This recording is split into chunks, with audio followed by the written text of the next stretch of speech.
ایک بات جو بہت اہم ہے وہ ذہن نشین فرما لیں۔ ایک ہوتا ہے کسی شخص کا ضال اور مضل ہونا، اور ایک ہے کسی کا زار اور مضر ہونا۔ دو باتیں الگ ہیں۔ ایک ہے ضلال اور ضلالت، اور ایک ہے ضرر۔ ایک ہے گمراہ اور ایک ہے نقصان۔ دو چیزیں الگ ہیں۔ یہ دیکھا جاتا ہے کہ کون گمراہ بڑا ہے، اور کبھی یہ دیکھا جاتا ہے کہ مضر اور نقصان دہ زیادہ کون ہے۔ بسا اوقات ایک شخص وہ ضلالت اور گمراہی میں کم ہوتا ہے، لیکن زار اور مضر ہونے میں اور نقصان پہنچانے میں آگے ہوتا ہے۔ عام طور پہ لوگ اس بات کو دیکھتے ہیں کہ بڑا گمراہ کون ہے، ہم اس بات کو بھی دیکھتے ہیں کہ بڑا نقصان دہ کون ہے۔ یہ بات اس لیے میں سمجھا رہا ہوں کہ آپ جب گفتگو کریں گے ایسے لوگوں سے جو مسلمان ہیں لیکن گمراہ ہیں، تو لوگ کہیں گے بھائی گفتگو کرنی ہے تو کفار سے کرو، کفار سے کرو، تم کفار کو چھوڑ کے مسلمانوں کے پیچھے پڑے ہوئے ہو، مسلمانوں کے پیچھے ہاتھ دھو پڑے ہو، اللہ کے لیے آپس میں کیا تم نے دنگا فساد بچا رکھا ہے؟ حالانکہ دنگا اور فساد ہم نے نہیں بچا رکھا، ہم دنگا اور فساد کو ختم کر رہے ہیں۔ تو جس طرح یہ دیکھا جاتا ہے کہ ضال اور مضل ہونے میں بڑا کون ہے، یہ بھی دیکھا جاتا ہے کہ زار اور مضر ہونے میں بڑا کون ہے۔ میں اس کی مثال دوں گا تو آپ کو بات آسانی سے سمجھ آئے گی۔ ایک علاقے میں، محلے میں، دیہات یا گاؤں میں مسجد کے امام ہیں اور مسجد کے خطیب صاحب ہیں۔ اس گاؤں میں ایک عیسائی ہے، مکمل گھر ہے ان کا، ان کے چند ایک افراد ہیں، خواتین ہیں۔ اب یہ پورے گاؤں کی صفائی کرتے ہیں، بازاروں کی صفائی کرتے ہیں، گٹروں کی صفائی کرتے ہیں، مسجد کے بیت الخلاء بھی صاف کرتے ہیں۔ جس طرح گھروں کی صفائی کر رہے ہیں، مسجد کے گٹر، بیت الخلاء، غسل خانے وہ بھی دھو رہے ہیں یہ عیسائی۔ اور کچھ دو چار لوگ ایسے بھی ہیں کہ جو مسلمان ہیں، نمازی ہیں، لیکن امام کی عزت ان کو برداشت نہیں، امام کا وقار ان کو برداشت نہیں، لوگوں کا امام سے محبت کرنا انہیں پسند نہیں، اور وہ امام کے خلاف سازش کرتے ہیں۔ یا بعض لوگ ایسے ہیں کہ جس نظم میں وہ کام کرتے ہیں امام صاحب اس نظم کی پابندی نہیں کرتے، تو وہ سمجھتے ہیں کہ جس طریقے پر ہم دین کا کام کر رہے ہیں امام صاحب یوں کیوں نہیں کرتے، پھر وہ امام صاحب کو نکالنے کے لیے سازش کرتے ہیں۔ اب یہ مسلمان بھی ہیں، نمازی بھی ہیں، ماتھے پر محراب بھی ہے، سر پہ پگڑی بھی ہے، اور سفید کپڑے بھی ہیں، قمیص بھی پہنی ہے، دیکھنے میں آپ دیکھو تو پتہ نہیں آپ کو قطب اور ابدال کیا نظر ہیں، لیکن پلان کیا ہے کہ اس امام کو یہاں سے کیسے نکالیں۔ کبھی امام کی بجلی کے بل پر اعتراض ہے، کبھی امام کی گاڑی پر اعتراض ہے، کبھی امام کے کپڑوں پر اعتراض ہے۔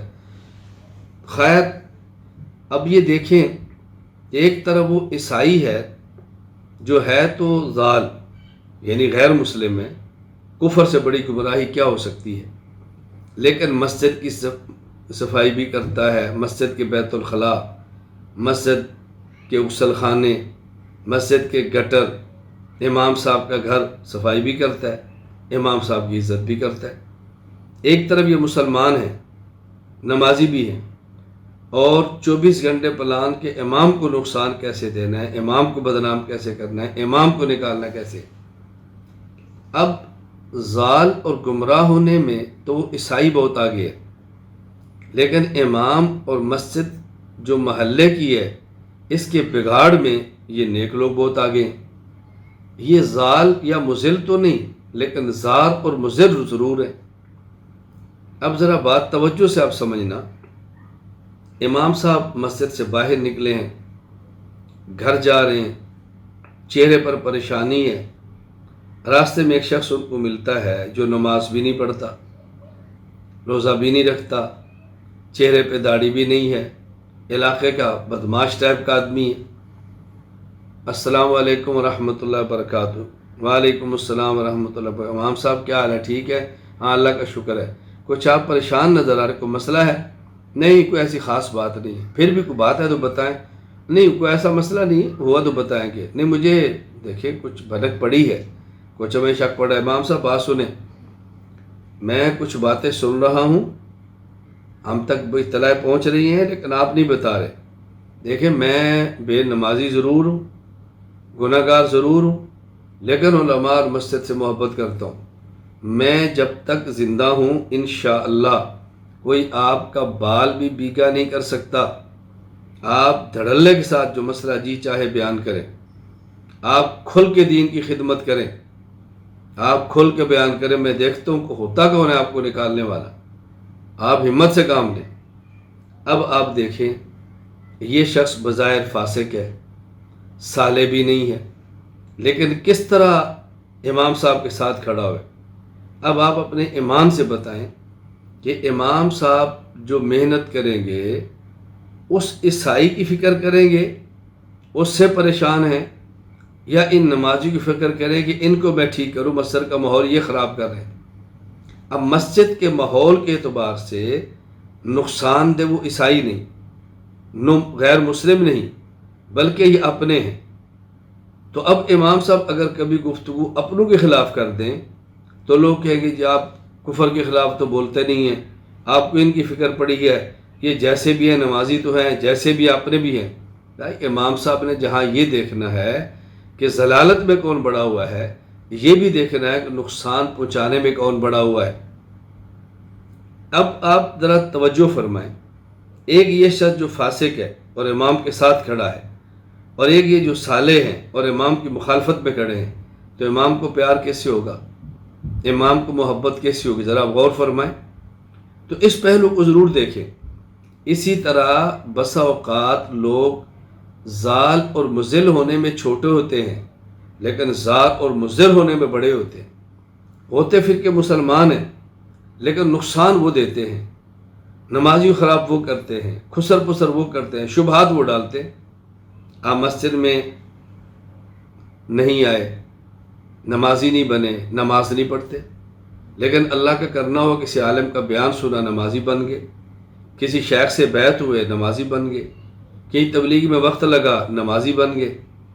جو ہی نمازی بنے، اب ایک شخص آپ کے ساتھ آتا ہے، نماز پڑھتا ہے اور نماز کے بعد فوراً پکڑتا ہے، تیری تو نماز نہیں ہوتی، تو رفع دین نہیں کرتا، تو آمین اونچی نہیں کہتا، تو ٹانگیں ایسے رکھتا ہے۔ اب یہ شخص الجھن کے اندر ہے کہ دیکھو پہلے میں نماز پڑھتا نہیں تھا، اب میں پڑھتا ہوں تو میری ہوتی نہیں، یا اللہ میرا کیا بنا؟ اور یہ میں بات آپ کو سنائی نہیں کہہ رہا کہ ایسے ہوائی بات ہو، میں یہ بات کہہ رہا ہوں جو مجھ سے تعلق والے بعض احباب خود اپنی بات کہتے ہیں کہ حضرت جب تک میں نماز نہیں پڑھتا تھا تو یہ مسئلہ نہیں تھا، نمازی بنو تو اب یہ لوگ مجھے یوں کہتے ہیں، تو پہلے میں پڑھتا نہیں تھا، اب پڑھتا ہوں تو کہتے ہیں ہوتی نہیں، میں کیا کروں؟ اب آپ بتاؤ مسجد میں محنت کن کے خلاف کریں گے؟ ایک شخص نمازی کے راستے میں رکاوٹ نہیں، ایک نمازی بننے والے کو خراب کر رہا ہے، تو آپ کس کے لیے محنت کرو گے؟ تو یہ بات اچھی طرح ذہن نشین فرما لو کہ بعض لوگ غیر مسلم ہوتے ہیں لیکن وہ اسلام کے راستے میں رکاوٹ نہیں ڈالتے، وہ نماز مساجد کو برباد نہیں کرتے، اور بعض مسلمان ہوتے ہیں اور وہی رکاوٹیں ڈالتے ہیں مدارس کے راستے میں، مساجد کے راستے میں، نمازیوں کے راستے میں اور بدعات کو پھیلانے میں۔ تو وہاں پھر کام ان کے خلاف کرنا پڑتا ہے جو مسلمان ہوتے ہیں لیکن دین کے لیے ذات اور مضر اور نقصان دہ ہوتے ہیں۔